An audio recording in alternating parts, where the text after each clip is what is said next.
అని ఇవ్వలేదు మేడం. తర్వాత ర్యాపిడో స్టార్ట్ చేసిన. ర్యాపిడో చేసినప్పుడు ఏందంటే ఎండనక, వాననక, వర్షంలో కూడా రైడ్లు చేసిన. ఇంకా చాలా దయనీయమైన పరిస్థితిలో ఇంత కటిక దారిద్ర్యంలో మరి వర్షానికి స్విమ్మింగ్ పూల్ అవుతుంది ఇల్లు మొత్తం సరిగా లేదు అసలు. అంటే ఇల్లు సరిగ్గా కూడా లేదు. ఇల్లు సరిగా కూడా లేదు మేడం.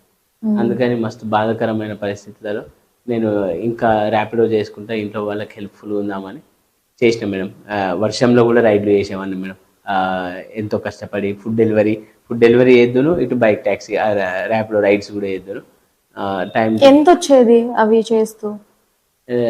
మినిమం అయితే వచ్చేది మేడం. హైదరాబాద్లో మాత్రం ఇటు మినిమం 1000 దాకా వచ్చేది, కానీ సిద్దిపేట టౌన్ మార్చినాక 400 అట్లా వచ్చేది మేడం.